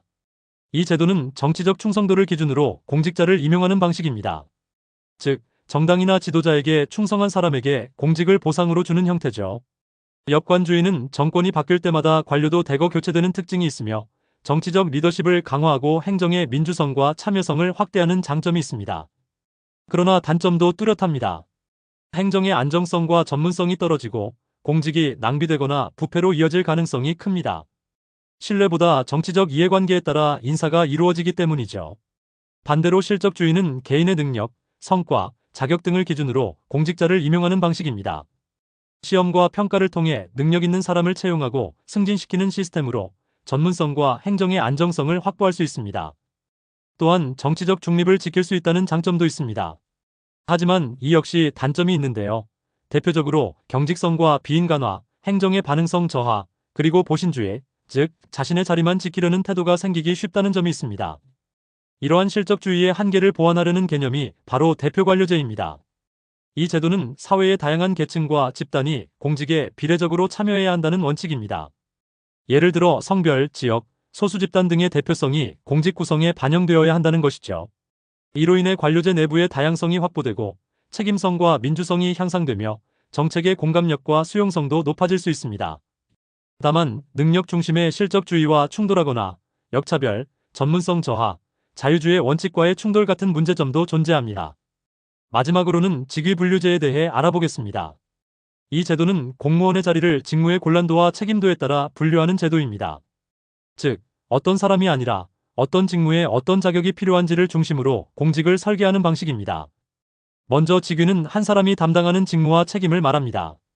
각 직위는 직무의 내용과 범위에 따라 구체적으로 정의됩니다. 여러 직위 중에서 직무의 난이도와 책임도가 비슷한 것들을 묶은 것이 직급입니다. 예를 들어 6급, 7급 공무원처럼 구분되는 거죠. 직렬은 직무의 종류가 유사하지만 난이도는 다른 직급들의 묶음입니다. 예를 들어 세무직렬에는 7급, 9급 세무공무원이 포함됩니다. 그보다 더 큰 단위인 직군은 유사한 직렬들을 묶은 것으로 예를 들어 행정직군 아래에 일반행정, 교육행정 등의 직렬이 포함될 수 있습니다. 또한 직류는 같은 직렬 안에서 세부적으로 업무 내용이 유사한 직무들을 다시 묶는 단위입니다. 마지막으로 등급은 직무의 종류가 서로 다르더라도 책임의 무게나 난이도가 비슷한 직위들을 모은 분류입니다. 직위 분류제는 합리적인 인사 운영, 공정한 보수 체계 마련, 승진 기준의 명확화 등 많은 장점을 제공합니다. 공무원 임용시험은 공직에 적합한 인재를 공정하고 합리적으로 선발하기 위한 중요한 제도입니다. 이 시험이 제대로 기능하기 위해서는 하나의 중요한 전제가 충족되어야 하는데 그것이 바로 시험의 타당성입니다. 시험의 타당성이란 시험이 실제로 업무를 잘 수행할 수 있는 사람을 정확히 가려낼 수 있는가를 의미합니다. 이를 판단하는 기준에는 3가지가 있습니다. 첫째, 기준 타당도 크라이티리언 벌리더티입니다. 이는 시험 성적과 실제 업무 성과 사이의 관계를 비교하는 방식입니다. 예를 들어 시험에 합격한 사람이 이후에 업무를 잘 수행하고 있는지를 살펴보는 것이죠. 이 방법은 다시 2가지로 나뉘는데 예측적 타당성은 시험 합격자들의 향후 실적을 통해 검증하는 것이고, 동시적 타당성은 현재 재직 중인 사람에게 시험을 실시해 성적과 업무 성과를 비교하는 방식입니다. 둘째는 내용 타당도 컨텐트 벌리더티입니다. 이 기준은 시험이 실제 직무 수행에 필요한 지식, 기술, 태도를 포함하고 있는지를 평가합니다. 다시 말해, 시험 문제가 실무에서 꼭 필요한 능력 요소를 잘 측정하고 있는가를 따지는 것이죠. 시험 내용이 현실의 직무와 동떨어져 있다면 내용 타당도는 낮다고 평가할 수 있습니다. 셋째는 구성 타당도 컨스트럭트 벌리더티입니다. 이것은 보다 이론적인 개념입니다. 우리가 어떤 능력을 측정하고자 할 때 그 능력 요소가 실제로 이 시험에서 제대로 측정되고 있는지를 확인하는 것이죠. 예를 들어 문제 해결 능력, 판단력, 자발성 등 추상적인 자질을 얼마나 정확하게 측정하고 있는지를 평가하며 이 결과가 실제 직무 성과와 얼마나 연결되는지를 분석합니다. 공무원 평가에서 시험만큼 중요한 것이 바로 근무 성적 평정, 즉 일한 만큼 어떻게 평가를 받느냐입니다. 그런데 이 평가가 항상 공정한 것은 아닙니다. 다양한 이유로 인해 평가의 정확성이 떨어질 수 있는데 이를 우리는 평정오차라고 부릅니다. 첫 번째는 연쇄 효과 또는 후광 효과입니다. 어떤 하나의 특성이 좋거나 나쁘면 다른 요소까지 비슷하게 평가되는 현상입니다. 예를 들어 성격이 밝은 직원은 일도 잘한다고 느끼는 경우죠. 두 번째는 집중화 경향입니다. 평정자가 대부분의 평가 항목에 중간 점수를 주는 경우입니다. 이는 평가를 회피하거나 무난하게 처리하려는 태도에서 나타나며 진짜 실력 차이를 반영하지 못하게 됩니다. 세 번째는 관대화 또는 엄격화 경향입니다. 어떤 평정자는 모든 직원에게 후하게 점수를 주고 또 어떤 사람은 지나치게 깐깐하게 평가하는 경우입니다. 이처럼 평가자의 성향에 따라 점수가 과도하게 높거나 낮아지는 것은 공정성을 저해합니다. 네 번째는 논리적 오차입니다. 평정 항목 간의 상관관계가 높다고 가정해 실제와 관계없이 비슷한 점수를 주는 오류입니다.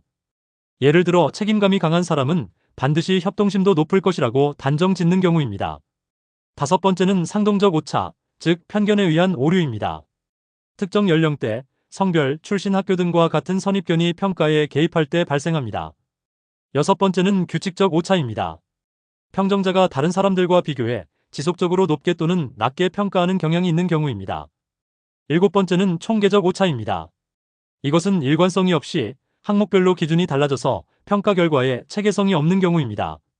마지막은 시간적 오차 또는 근접 오류입니다. 최근의 업무 성과만을 지나치게 반영하는 것으로 평정 시점과 가까운 사건의 평가가 좌우되는 현상입니다. 근무 성적 평정은 공무원의 업무 실적, 수행 능력, 그리고 태도를 종합적으로 평가하는 제도입니다. 이 제도를 잘 운영하기 위해 최근에는 다면 평정 제도가 많이 도입되고 있습니다. 다면 평정이란 상사뿐만 아니라 동료, 부하, 심지어 외부 고객까지 다양한 사람의 평가를 반영하는 방식입니다. 이 제도의 장점으로는 먼저 평가의 객관성과 공정성이 제고됩니다. 특정 상사의 개인적 성향에 의존하지 않고 다양한 시각이 반영되기 때문입니다. 또한 피평가자는 여러 사람의 의견을 통해 자신의 강점과 약점을 더 명확히 파악할 수 있기 때문에 자기 개발의 기회로도 작용합니다. 이외에도 조직 내 이해의 폭을 넓히고 민주적 관리 문화를 촉진하며 고객 중심 서비스 마인드와 리더십 발전에도 기여할 수 있습니다. 하지만 단점도 있습니다. 먼저, 다면 평정은 너무 많은 사람의 의견이 개입되다 보니 조직 내 갈등을 유발할 수 있습니다. 또 평가의 신뢰성과 일관성 확보가 어렵고 시스템 운영에도 비용과 시간이 많이 소요됩니다. 특히 상하 관계가 불안정하거나 부하 직원이 상사의 눈치를 보게 되면 포퓰리즘적 평가, 즉 인기 투표식 왜곡된 결과가 나타날 수도 있습니다. 마지막으로 공직사회에서 항상 경계해야 할 부패 문제와 징계 제도에 대해 살펴보겠습니다. 공직부패는 그 내용에 따라 4가지 유형으로 나뉩니다. 먼저 직무유기형 부패는 공무원이 자신의 책무를 다하지 않고 무기력하게 대응하는 경우입니다. 예를 들어 복지부동, 소극행정이 대표적입니다. 후원형 부패는 학연이나 지연 등을 통해 부당하게 특정인을 챙기는 경우를 말합니다. 공정한 행정이 무너지게 되는 대표적인 사례죠. 사기형 부패는 공금을 횡령하거나 예산을 유용하는 등 조직 내부 자원을 사적으로 편취하는 행위입니다. 가장 일반적인 부패 유형은 거래형 부패입니다. 공무원과 민간인이 뇌물을 매개로 이익을 주고받는 구조로 대표적인 부정부패의 이미지로 알려져 있습니다. 또한 부패는 그 영향력에 따라 흑색, 백색, 회색 부패로 나뉩니다. 흑색 부패는 사회 전체에 중대한 해를 끼치는 명백한 부정행위입니다. 백색 부패는 해를 끼치지 않거나 명확한 사익 추구가 없는 경미한 부패입니다. 회색 부패는 아직 명확한 피해가 드러나지 않았지만 잠재적으로 파괴력을 가질 수 있는 부패입니다. 이러한 부패를 예방하고 공무원의 책임성을 확보하기 위해 징계제도가 마련되어 있습니다. 징계는 가벼운 것부터 순서대로 견책, 감봉, 정직, 강등, 해임, 파면의 6가지로 나뉩니다. 견책은 훈계 수준의 가장 가벼운 처분입니다. 감봉은 급여의 일부를 감하는 방식으로 일정 기간 적용됩니다. 정직은 직무에서 배제되고 보수 일부가 삭감되며 공무원 신분은 유지됩니다. 강등은 계급이 낮아지며 일정 기간 직무에서 배제됩니다. 해임은 공직에서 물러나게 하지만 퇴직금은 받을 수 있고 임용 제한은 3년입니다. 파면은 가장 중한 처분으로 퇴직금이 절반만 지급되며 5년간 공직 임용이 금지됩니다. 예산은 단순한 수입과 지출 계획이 아닙니다. 그것은 한 국가의 정책 방향과 가치관을 반영하는 중요한 도구입니다. 이런 예산의 운영에는 오랫동안 지켜져 온 전통적인 원칙들이 있는데 이를 NUMARK의 7대 원칙이라고 합니다. 이 원칙들은 국민의 대표기관인 입법부의 우위를 보장하는 데 중점을 둡니다. 첫 번째는 공개성의 원칙입니다. 예산은 국민의 세금을 기반으로 하므로 그 내용은 투명하게 공개되어야 합니다. 예를 들어 신임 정부가 제출하는 신임 예산처럼 국민에게 정책 방향을 명확히 보여줘야 하죠. 두 번째는 명료성의 원칙입니다. 예산은 복잡하지 않고 국민과 국회의원이 이해하기 쉬워야 합니다.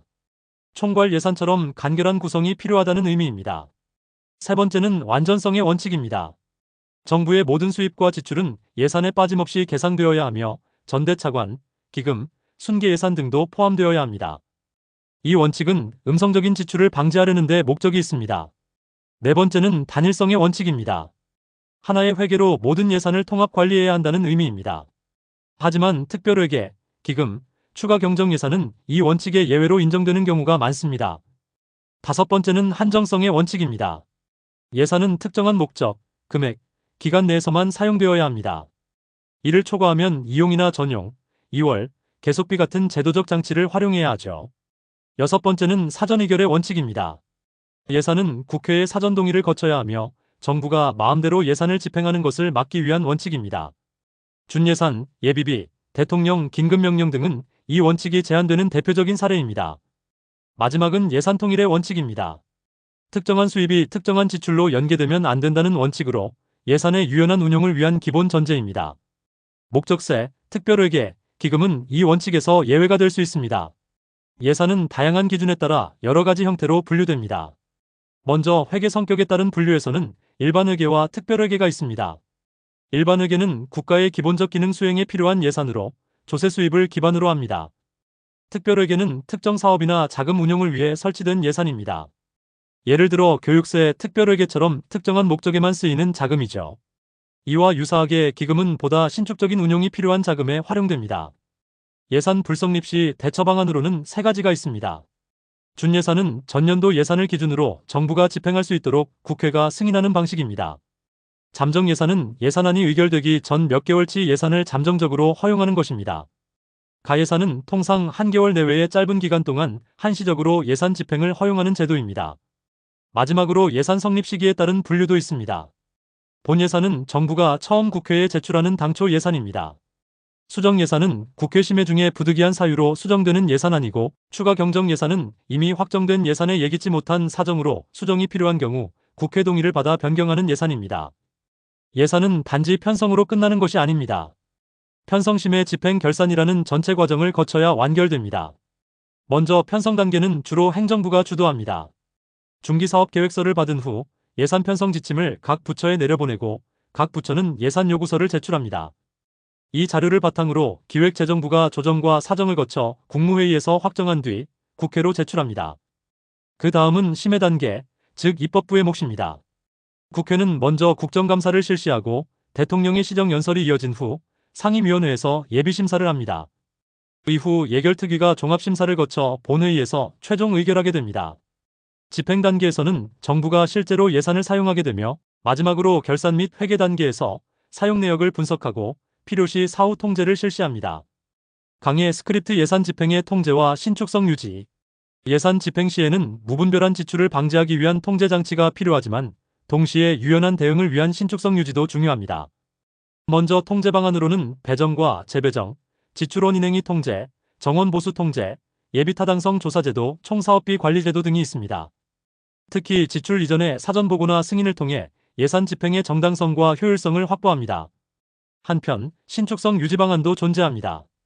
이용과 전용은 예산 목적이나 항목 간 자금 이동을 허용하며 2월은 다음 연도로 예산을 넘기는 제도입니다. 또한 예비비, 계속비, 국고채무부담행위, 수입 대체경비 등의 제도는 긴급하거나 장기적인 예산 운영에 유연성을 부여합니다. 마지막으로 예산을 어떻게 구성하느냐에 따라 세 가지 주요 예산 제도가 있습니다. 첫째는 품목별 예산 제도입니다. 이는 급여, 여비, 시설비 등 지출 항목을 중심으로 예산을 분류합니다. 장점은 심의가 쉽고 회계 책임이 명확하며 감사 통제가 용이하다는 점입니다. 하지만 성과나 정책 우선순위를 파악하기 어렵고 신축성이 떨어진다는 단점이 있습니다. 둘째는 성과주의 예산 제도입니다. 이 방식은 사업의 기능이나 목적, 활동 중심으로 예산을 편성합니다. 성과에 기반해 평가하고 운영되기 때문에 이해가 쉽고 분권적 운영이 가능합니다. 그러나 성과 측정 기준과 단위원과 산정이 어렵고 예산 통제가 힘들다는 문제가 있습니다. 셋째는 계획 예산제도 PPBS입니다. 장기적 계획과 단기 예산을 연계해 프로그램 단위로 예산을 편성하는 방식입니다. 자원 배분의 합리화, 계획과 예산의 일치를 이끌 수 있는 장점이 있지만 집권화된 결정 구조로 인해 유연성이 떨어지거나 의회의 역할이 약화된다는 비판도 있습니다. 이번엔 공무원 또는 행정기관의 책임성 개념 중에서 특히 내재적 책임과 외재적 책임의 차이를 중심으로 살펴보겠습니다. 이 두 책임 개념은 공직자가 자신에게 부여된 권한을 어떻게 행사하고 이에 대해 어떤 방식으로 책임을 지는지를 설명하는 중요한 기준입니다. 먼저 내재적 책임부터 살펴보겠습니다. 내재적 책임이란 공직자가 외부의 통제나 강제 없이 스스로 느끼고 실천하는 자율적인 책임을 말합니다. 쉽게 말해 누가 시켜서가 아니라 내가 옳다고 믿기 때문에 그렇게 행동하는 것입니다. 이 책임의 근거는 두 가지 측면에서 볼 수 있습니다. 하나는 직업적 관료적 기능적 책임입니다. 즉, 공직자는 자신이 가진 전문 지식과 기술에 기반하여 올바른 판단을 내릴 의무가 있다는 것이죠. 의사, 판사, 기술직 공무원처럼 전문가로서 스스로에게 부여된 기준에 따라 행동하는 것입니다. 또 하나는 주관적 자율적 재량적 책임입니다. 이 경우 판단의 기준은 법이나 제도보다도 양심, 직업윤리, 개인의 신념입니다. 예를 들어 법적으로는 문제없지만 사회적 정의나 공익에 반한다고 판단될 때 스스로 그 결정을 거부할 수 있는 것이 내재적 책임의 핵심입니다. 반대로 외재적 책임은 외부의 제도나 권위, 통제 구조에 의해 강제되는 객관적이고 공식적인 책임을 의미합니다. 공직자가 자신의 행위에 대해 명확한 규범이나 절차에 따라 책임을 지는 방식이죠. 첫 번째는 합법적 책임입니다. 이는 법이나 규정에 위반했을 경우 행정 책임을 지는 것으로 가장 공식적이고 강제력이 강한 형태입니다. 예를 들어 위법한 지출을 하면 감사를 받고 처벌을 받는 경우입니다. 두 번째는 계층적 책임입니다. 관료제 내에서 상급자에게 책임을 지는 구조로 상명하복 원칙에 기반합니다. 자신의 상관에게 보고하고 명령을 따르는 과정 속에서 성과와 문제에 대해 설명해야 하는 것이죠. 세 번째는 입법부나 사법부에 대한 책임입니다. 이는 국회나 법원을 통해 공직자가 외부 감시를 받는 구조를 말합니다. 예산심의, 국정감사, 행정소송 등을 통해 입법사법기관이 행정에 대한 책임을 묻는 구조입니다. 마지막으로는 국민에 대한 응답적 책임, 흔히 정치적 책임이라고도 합니다. 이는 법적으로 처벌받지 않더라도 국민이 요구하고 비판할 경우 공직자가 책임지는 형태입니다. 선거를 통한 평가, 여론의 비판, 언론의 감시 등이 대표적입니다.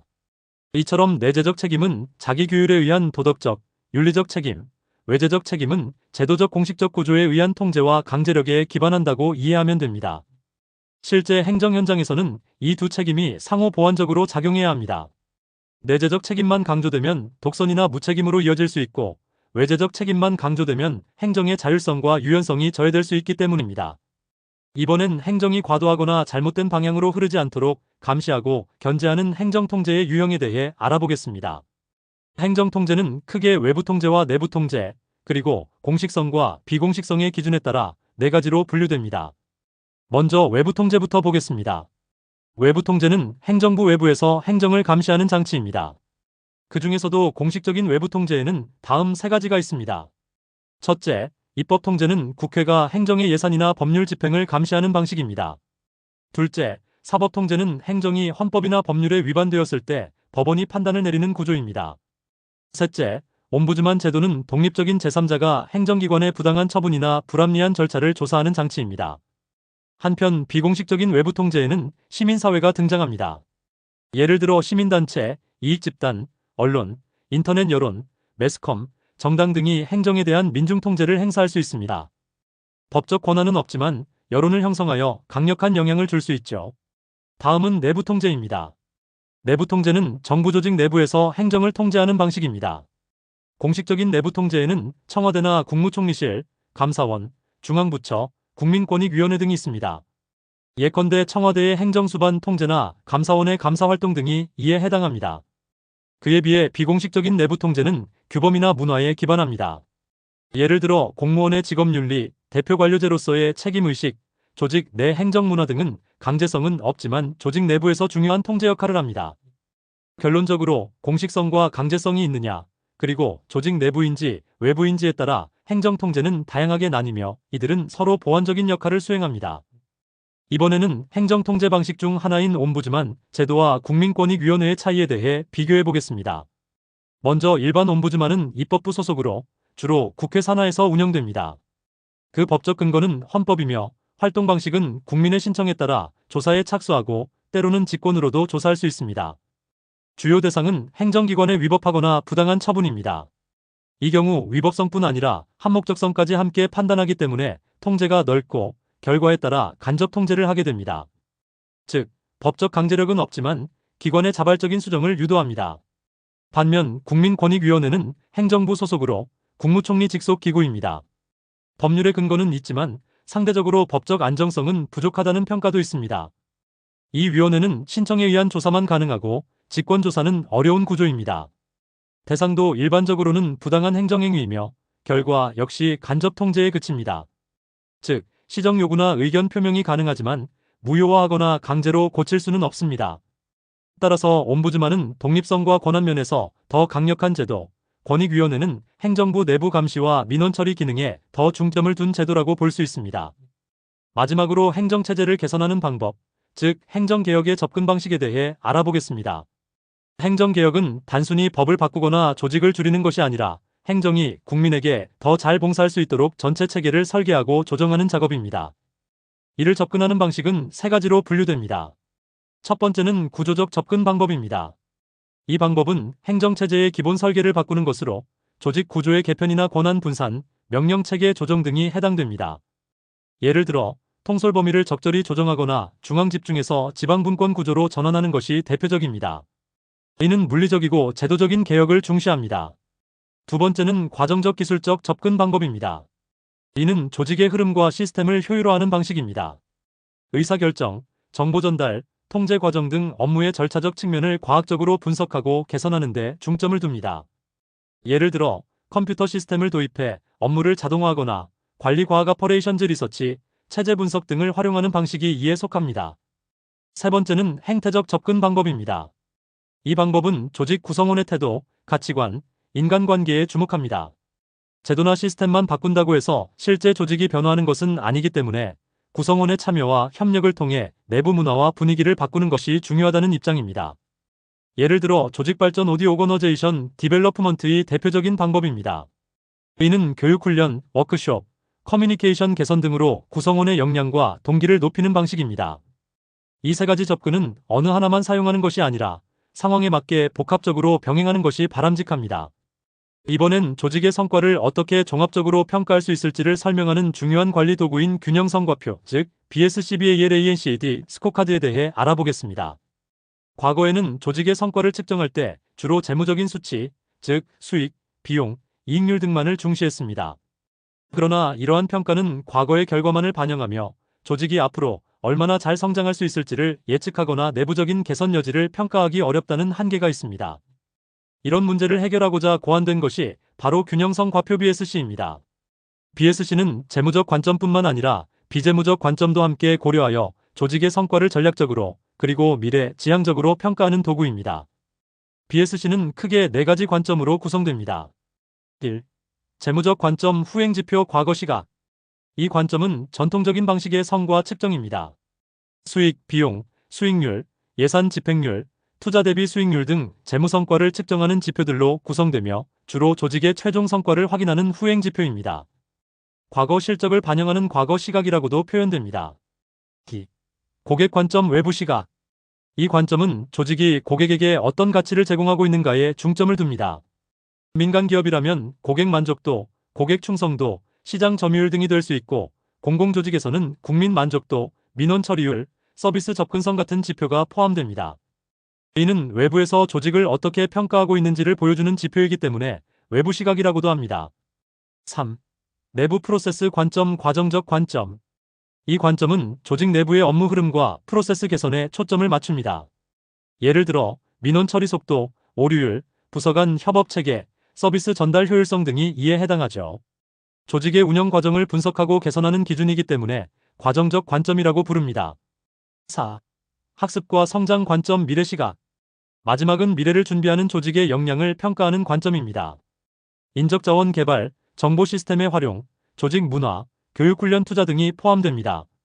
이는 지속적인 개선과 혁신을 위한 기반, 즉 조직이 앞으로 성장할 수 있는 힘을 평가하기 때문에 미래시각이라고도 합니다. 이처럼 BSC는 단순히 숫자로 결과만 보는 것이 아니라 과거 성과 재무, 현재의 과정 내부, 외부 평가 고객, 미래 경쟁력 학습과 성장을 균형 있게 고려함으로써 조직 전반의 전략적 성과 관리를 가능하게 해줍니다. 공공부문에서도 최근에는 이 BSC를 적용하여 책임성과 성과 지향적 행정 운영을 강화하고 있으며 조직 전체가 전략에 따라 움직일 수 있는 기반으로 자리 잡고 있습니다. 먼저 광역행정이란 무엇일까요? 광역행정은 한마디로 말해 기존의 행정구역을 초월한 행정 방식을 의미합니다. 현대사회는 도시의 팽창, 인구 이동, 환경 문제 등으로 인해 행정구역의 경계를 기준으로 문제를 해결하기 어려운 경우가 많습니다. 예를 들어 한강의 수질 문제나 수도권 교통망처럼 여러 지방자치단체에 걸친 사안들은 각자 따로 해결하기 어렵습니다. 이런 문제를 효율적으로 다루기 위해 협력적이고 초광역적인 행정이 필요한데 이것이 바로 광역행정입니다.